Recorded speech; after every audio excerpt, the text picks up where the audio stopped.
হিরণের প্রচারে ঘাটালে শিলিগুড়ির বিধায়ক শঙ্কর ঘোষ। নমস্কার, আপনারা দেখছেন ঘাটাল নিউজ। আমি আপনাদের সঙ্গে কুসুমিতা রায়। দেবের রাজনৈতিক সৌজন্যতা মুখোশ। সাংসদ হিসেবে নিজের ব্যর্থতা এবং গত 10 বছরে নিজের লোকসভা কেন্দ্রের জন্য কাজ করতে না পারার ব্যর্থতাকে ঢাকার জন্য দেব এই রাজনৈতিক মুখোশ ব্যবহার করেন। বিজেপির রাজ্য সম্পাদক তথা শিলিগুড়ির বিধায়ক ডক্টর শঙ্কর ঘোষ ঘাটালে এই কথাই বলেন। তিনি ঘাটালে দলের প্রার্থী হিরণের সমর্থনে জনসংযোগ কর্মসূচি করেন। বাজার, দোকান এবং পথ চলতি মানুষের সাথে তিনি কথা বলেন এবং প্রচারপত্র দেন। সন্দেশখালীর ঘটনা সাজানো তথা স্টিং অপারেশন এই দাবিতে যে ভিডিও সামনে এসেছে তা সত্য নয় বলে বিজেপির রাজ্য সম্পাদক বলেন। তিনি বলেন, ওই ভিডিওটি প্রচারের জন্যই। সন্দেশখালীর মা বোনেরা ক্যামেরার সামনে দাঁড়িয়ে নিজেরা তাদের অত্যাচারের কথা বলেছেন। শঙ্করবাবুর প্রশ্ন, যদি ঘটনাটি সাজানো হয় তাহলে অন্যান্য অফিসিয়াল চ্যানেলে দিল না কেন? ঘাটাল মাস্টার প্ল্যান বিজেপি প্রার্থী হিরণের হাত ধরে এবং কেন্দ্রীয় সরকারের সহযোগিতায় হবে বলেই তার দাবি। আগামী লোকসভা নির্বাচনের আগেই ঘাটাল মাস্টার প্ল্যানের কাজ শুরু হয়ে যাবে বলে শঙ্করবাবু বলেন। ঘাটালে বিভিন্ন মানুষের সাথে কথা বলে তিনি বলেন, এখানে বিজেপির পক্ষে খুব ভালো সাড়া পাওয়া গিয়েছে এবং বর্তমান সাংসদকে বাই বাই তথা বিদায় জানিয়ে বিজেপির হিরণকে আনার জন্য মানুষ প্রস্তুত। প্রায় বেশিরভাগ মানুষ তারা তাদের স্বতঃস্ফূর্ততা দেখে আমার ভালো লাগলো। আমি নিশ্চিতভাবে হিরণকে জানাবো যে ভারতীয় জনতা পার্টির প্রতি তাদের স্বতঃস্ফূর্ততা, এখানকার সাংসদের তারা পরিবর্তন চায়, এই কথাগুলো তারা তুলে দেবে। দুটো ইন্টারেস্টিং ফিচার্স আমি পেলাম। যে একজন সবজি ব্যবসা করেন একজন মহিলা, তিনি বললেন যে আমরা সেই সুযোগ সুবিধা পাচ্ছি না। যে সুযোগ সুবিধা কেন্দ্র বা রাজ্য দিক, কোনো সুবিধাই আমরা পাচ্ছি না।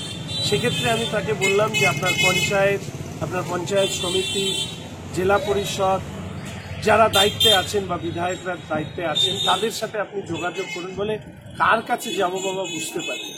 অর্থাৎ কেন্দ্র বা রাজ্যের সরকারি প্রকল্প মানুষের কাছে শেষ জায়গায় পৌঁছে দিতে সরকারি স্তরে আরো উদ্যোগের প্রয়োজন।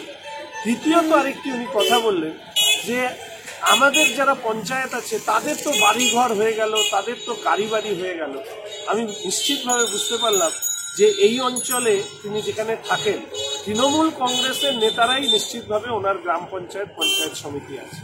উনি এক্ষুনি যে টোটো চালক বলছিল যে এই দুর্নীতি মুক্ত বাংলা চাই, হিরোপ্রেমী বাই বাই, এই বিষয়টাও কিন্তু এই প্রচারের মধ্যে উঠে এসছে।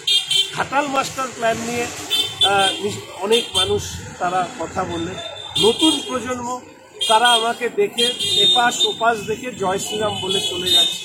এই সবটাই কিন্তু ঘাটালে নতুন সাংসদ জয়ী হয়ে আসবা একটা আগমনী বার্তা। চ্যাম্পিয়নকে গোল খাওয়ার ক্ষেত্রে গত 10 বছর ধরে উনি সাংসদ হওয়ার পরে জল নাকি ঘাটালে শুধু বেড়েছে, কমেনি। আরেকবার সাংসদ হলে তো মানে ডুবে যাবে পুরো ঘাটাল। ফলে ঘাটালের মানুষের কাছে আমার এই আবেদন থাকবে যে এই ঘাটাল মাস্টার প্ল্যান হিরণের হাত ধরে কেন্দ্রীয় সরকারের সহযোগিতায় হবে। এবং এর সাথে সাথে এইটুকু বলে রাখি যে তৃণমূল সরকার, রাজ্যের সরকার শুধু যাওয়ার সময় নয়, ফলে পরবর্তী যে লোকসভা নির্বাচন হবে তার আগেই ঘাটাল মাস্টার প্ল্যানে যাতে প্রক্রিয়াগত বাস্তবায়িত করবার কাজ ভারতীয় জনতা পার্টি করে। যে এই দেব মাঝে মাঝে রাজনৈতিক সৌজন্যতার কথা বলে, দেবের এই রাজনৈতিক সৌজন্যতা হচ্ছে মুখোশ। নিজের কাজ না করতে পারবার ব্যর্থতা ঢাকার জন্য দেব এই রাজনৈতিক মুখোশ ব্যবহার করে এবং ওনার সম্পর্কে যে অপকর্মগুলো এই ঘাটালে আসার পরে শুনতে পাচ্ছি তাতে মনে হচ্ছে এই সিলেক্টিভ রাজনৈতিক সৌজন্য আসলে ওনার দুষ্কর্মকে ঢাকার জন্য, ওনার সাংসদ হিসেবে ব্যর্থতার জন্য সেটাকে ব্যবহার তিনি করেন। দেব অভিনয় জগতের লোক, মাঝে মাঝেই রাজনীতি ছাড়তে চান। ওনার আসলে নির্বাচনের আগে রাজনীতি ছেড়ে দেওয়াটাই ওনার পক্ষে মঙ্গল ছিল। যারা বিভিন্ন সময় মহিলাদের ওপর যে পাশবিক অত্যাচার করেছে সারা দেশের মানুষ দেখেছে। একটি পাইরেটেড ভিডিও, একটি এডিটেড ভিডিওকে সামনে নিয়ে আসেন। ধরুন আপনি সংবাদ মাধ্যম বা প্রচার মাধ্যমের হয়ে আপনার নির্দিষ্ট চ্যানেলের জন্য আপনি খবর শুনবেন।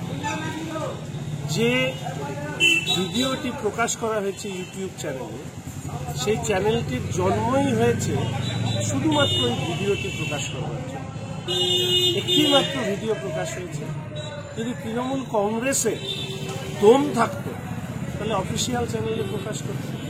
আসলে ভিডিওটি সাজানো, তাই সন্দেশখালীর যে মহিলারা অন ক্যামেরা, টিভি সাংবাদিক, দিনের বেলায় কোনো স্টিং নয়, তাদের উপরে যে নির্মম অত্যাচারের কাহিনী তুলে ধরেছে, তারপরে যারা এই ধরনের অভিযোগ করে তারা হচ্ছে সমাজের কলঙ্ক এবং রাজ্যের মাননীয় মুখ্যমন্ত্রীও।